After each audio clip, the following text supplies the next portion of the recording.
Okay, hi, hello. So I want to talk about running in 2026 and about kind of like what my season's gonna look like, what my training looks like. Follow me on Strava. I've been sick and not training very much. Pretty much after Leadville, after my Leadville 100 attempt, I kind of just like took some time off. I was running, but like not doing anything very specific with training. That all happened, and then me and my daughter got sick. So I had a sick toddler and a sick me. I was not gonna run. But all those excuses aside, we have just like hit the ground running this week. I have some big goals and some big races that I am training for, and certain results I need to get out of those races that like I have to get in order to do the things I want to do, which is not something I've ever like really had to do before. Because like I've had goal times before, I had like paces I want to hit, results I've wanted, but it's never really been like you have to get this certain time in order to qualify. I've never really had to do that before, so this year is going to be very interesting. So let's chat. So first things first, I obviously did not finish the Leadville 100 in 2025. There was just like a lot going on. I think I did not train. I know I didn't train as well as I should have going into it, but I also had some like weird feet problems that I think were leading to other issues in my body that I just like was ignoring. And so when I started to get to all of the climbing and the descents, especially on Hope Pass, I think my body just was like, that's too much. What the hell is going on? So I like slowed substantially after like, I don't know, mile 25 in the race. So I was already behind my schedule going into Hope Pass. So when I started to climb Hope out of Twin Lakes, I first off saw David Roach, which was amazing. I was like, wow, oh my gosh, he said he loved me and I was doing amazing. He also told that to like 6 other people I was around, so how special am I really? I really struggled to get up and over Hope, and then I had some pacing issues, which I can talk about in another video about like what I did wrong in Leadville and kind of like what I would recommend doing if you want to do it and what I'm going to be doing the next time I run it. I just like didn't race well. That was like my biggest thing. It's just like I did not race well, and I am newer to racing. I should have expected that. I should have prepared more for that, but now I know.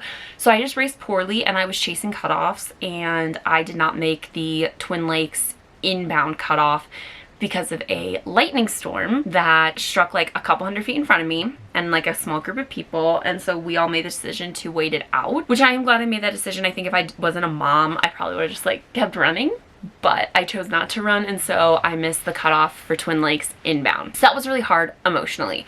And I think I needed some time off to kind of process that. And then once I did that, I put my name in for the Leadville lottery for 2026. I really want to go back. I have unfinished business there, obviously. And I was like, I need to go back. I need to do this. I found out this week, or this past week, I did not get in through the lottery, which I know was kind of like a long shot just with how their lottery system is. But I was like, it's worth trying. However, even though I did not get in, I did register the next day for the Leadville Marathon and the Silver Rush 50. I have done the marathon 4 times. 2021, 2022, 2023, 2025. This is gonna be my 5th time doing the Leadville Marathon. And I took 2024 off because I had my baby. I have qualified for the 100 through the marathon twice. They have a certain number of coins that they give, like the top finishers. It also then goes down to the age group finishers, which is how I have gotten in, because if no one's there to claim the coin, or if somebody passes on the coin, it just keeps going down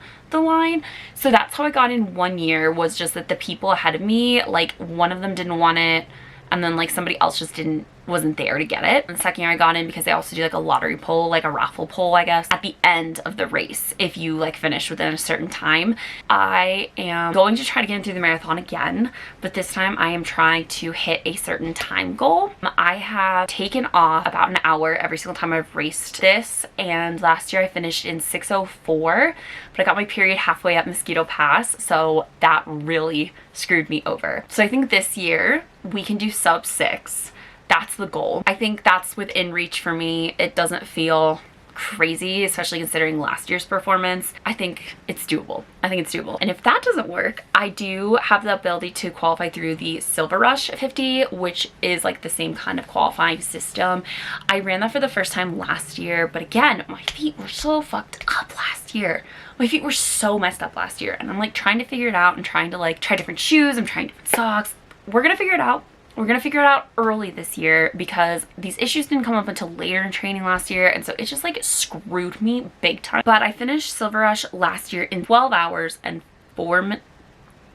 No, the marathon was 6:04 and I think this one was 12:06, I think. Anyways, so that was a reasonable finish time. I'm not upset about it, but like I took so long trying to get my feet back together. Like at the halfway mark, my mom worked on my feet for like a minimum 5 to 10 minutes, just trying to like deal with my feet, bandage them up, figure out what the hell to do with them. And I lost so much time due to no reason other than the fact that my feet were like legitimately falling apart. Like the skin was falling off my feet. It was so gross. That alone, that's hours wasted just dealing with my freaking feet and trying to like run through it and everything. So this year I do have a time goal. I'm not entirely sure what that time goal is yet. I kind of have like a rough idea. I would love to do sub 10 hours. We'll see. I feel like these are all reasonable like jumps for me performance wise, but why am I doing all the Leadville runs? If it's not obvious, I'm trying to get back into the level 100 this year. I have 2 friends running the 100 and I would absolutely love to do it with them. And if I cannot get in, I'm going to find a different 100 to race sometime in like late fall. And then I'll just go and support my friends who are doing it because I love that. I love being a part of it, and Leadville's just so much fun. So like I 100% will be there no matter what. I would just absolutely love a shot at like redeeming myself this year because for some reason this race just means so much to me and it's so frustrating that it hasn't happened yet. So we're gonna go for that. That's our goal this year. Training wise, I am working on making a long range plan. I like to make my training based off of Jason Koop's framework for like the long range plan and then short range plan. I don't 100% adhere to like his training modalities and everything, but like for the most part, that's kind of like how I structure my training. So I have already created a long range plan, and then I am going to break that down into like month by month and then weekly and daily and all that stuff. So I've been working on that and I'm already training again. I'm actually feeling really good. I'm very surprised that my times are what they are right now. Like I feel like I should have been detrained more than I am. We're just gonna take it. I'm not even gonna second guess it. I'm not gonna think about it, whatever. We're just going. I have mileage goals this year. I have like long run goals, all these things. This year, one thing I really want to do is I really want to run more sections of the Colorado Trail. I would love to run the whole thing all the way through someday, but I've done like the first 4 or 5 sections, and I want to do more this year. So that's like another little side quest goal I'm going to be working on. We're just going to be really training hard this year. I feel like now that my daughter is kind of like established in a routine, she's almost 2, which is crazy. We have a more established routine like schedule going on, so I have like just more energy and time to actually be training. So this year we're really focusing obviously on speed, but I really want to build a solid base. Like I can hold like 50 miles a week. That's something that's very doable for me. And so this year I want to like actually build up from there. If you follow me on Strava, I have not been maintaining that since Leadville. That's fine. I'm not worried about it. But in training over the summer, like in the past couple of years, 50 miles is very easy for me. And so this year I want to get to the point where like 70 miles a week feels easy to me. It feels good. It feels strong. I want to be able to do that on a weekly basis minimum. So then by the time I'm going into like late summer training, whether or not I get into Leadville, the 100, I am like able to maintain 80 to 90 miles a week. So that's what's going on. There's other like smaller goals I have throughout the season of like times at distances that I want to try for. We'll see what happens. I'm also planning some little like adventures that I'm really stoked to bring you guys on because I feel like a lot of my training the last year and a half has been very close to home, very just like go out, get the miles done, not really like planning big adventures. And so I really want to do more of that this year.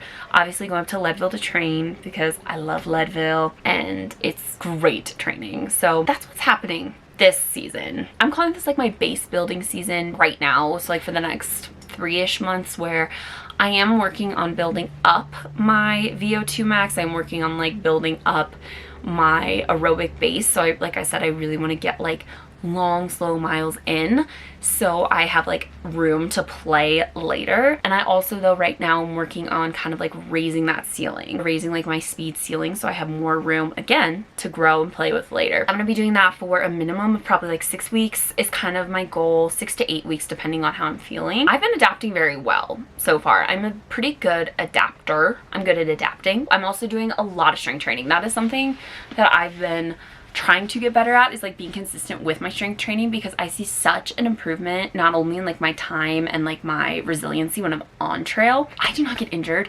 nearly as much when I'm consistent with my training and like doing my mobility work and doing all like my little physical therapy strength stuff. Doing those unfortunately helps so much. So I really am sticking to that this year. What else?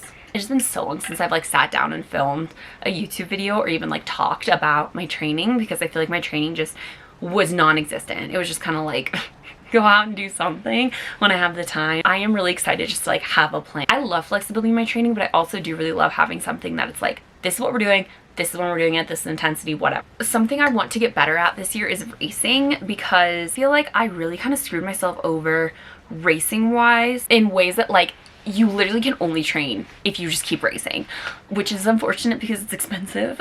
We need to work on that. Yeah, I think those are like the big things I have this year. I'm very excited. I know I feel like I say this in every freaking video, but I'm going to be filming more of like my life and my training this year. I'm really focusing on like doing long form content here on YouTube because I really do like it. And the short form platforms are so up and down, so hit or miss, so algorithm driven to the point where it's just annoying sometimes. And then, you know, it's like, oh, this is banned, that's banned. So I'm going to be here a lot more. We're doing base building season because we have big race goals. In order to reach these big race goals, we have to have a very big base. We need a big base, and your girl does not have a big base right now. If you look on my Strava, I'm at like 20 miles a week, maybe. I'm super stoked. I cannot wait to share this journey with you guys. And yeah, that's like all I have. I could ramble about this forever, but that's what we're doing this year. We'll see what happens. Okay, bye.